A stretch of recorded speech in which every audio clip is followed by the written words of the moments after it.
And I'm sure you've quite all heard enough this morning, so I promise not to preach a second sermon.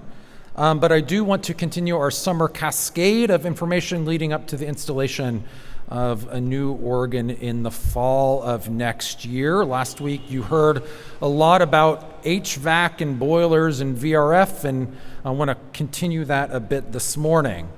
But before we talk about boilers and budgets, I'm going to start by imagining what's possible in this moment. That is, with the arrival of a new organ, I want you to imagine what's possible here at Holy Trinity if we take this moment to invest in our sanctuary, which is the most valuable tool for ministry that we have.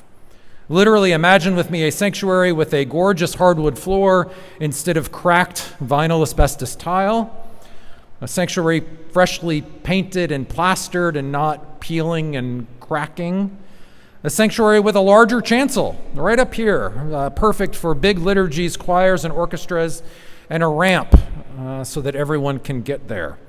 A sanctuary that is warm in the winter and cool in the summer. A sanctuary that isn't quite so noisy because we won't have the windows open and the fans a-buzzing. And perhaps the biggest aspiration of them all, get ready for this one, a sanctuary with an accessible lift between the street, the sanctuary, and the community room, as they say. What I see is a sanctuary eager for ministry and community engagement, a sanctuary ready and able to host choral and orchestra performances, piano and organ recitals, lots of weddings, even in the summer, production holdings, speeches, films, lectures, and community gatherings, and of course, beautiful Sunday masses and Bach Vespers.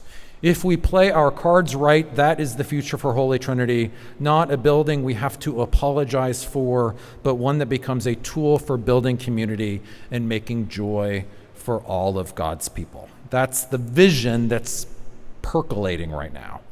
I want to say an extra word about that because I know that for some of us that kind of dreaming feels exciting, but for others it's disorienting and even scary, especially since we don't yet have all the details worked out.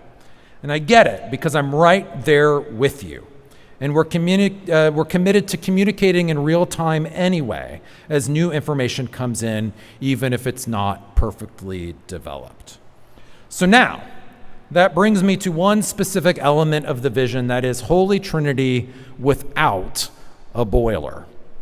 As Tom and I shared during worship last week, our current heating system is nearing the end of its useful life. In fact, it was nearing the end of its useful life in 2011 when the building conditions survey was done. And here's a current key number that I did not share last week. That is, the number that I did not share last week is that we anticipate spending over the next 10 years $750,000 whether we replace the system or not. That's $30,000 a year on gas for the next 10 years, $20,000 a year on boiler inspections, $150,000 on a new boiler, and $10,000 on a new oil tank, which when you add it up is about $750,000. Or for the same cost, we get rid of the old boiler and the rusted oil tank. We get rid of the leaky water pipes. We get rid of the radiators that work and especially those that don't.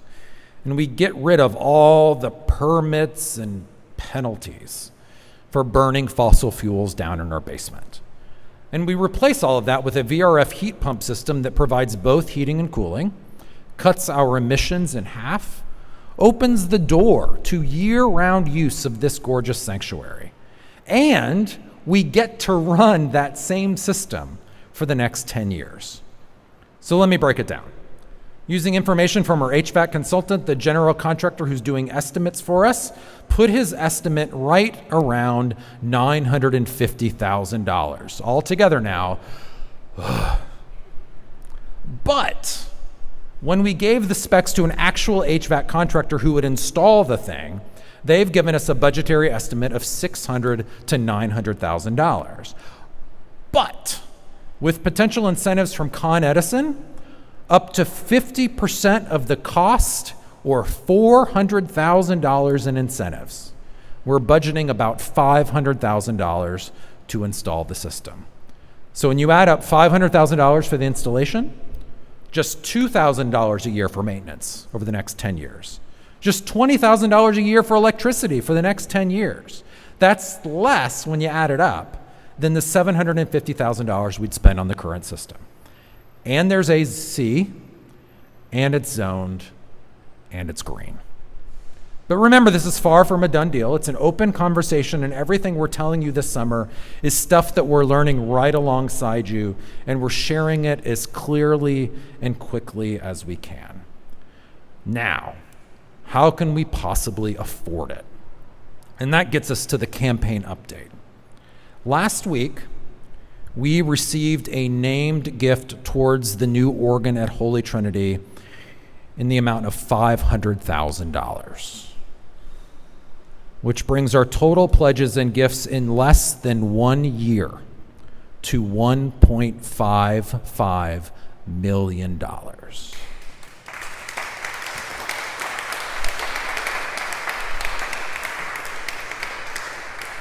Given that extraordinary momentum and the list of the architectural priorities we've identified with our architect, ADP, we're raising the goal for the Bach for the Big Apple campaign from 1.2 million, which we've already surpassed, to a total of 2 million. Now that may sound ambitious, but we're more than 75% there already. And when we combine that with the other income sources we've got in the budget, and when we sharpen our pencils a little bit, that means we have less than $500,000 left to realize the full vision. That's the organ, the HVAC, the flooring, the chancel, the accessibility, and a little bit more. And as I said before, the best way to raise money is ask for it. So if the organ project itself doesn't excite you, maybe the possibility for air conditioning or an accessible lift between the street, the sanctuary, and the community room does excite you. And if that's the case, we need your help. We need your generosity to bring this old church into this next century. Now, it turns out that we have these beautiful fans that have a QR code on them, quite conveniently. Or if you're participating online, you can go to tinyurl.com/giveht. Though what we could really use is another leadership gift. And let me just say that over half the gifts to the campaign thus far have been anonymous gifts. And if you might be the person, whether in person or online, who might do the next gift, I hope you'll contact me. And that's all for this week. You'll hear more next week. Will you please stand for the benediction?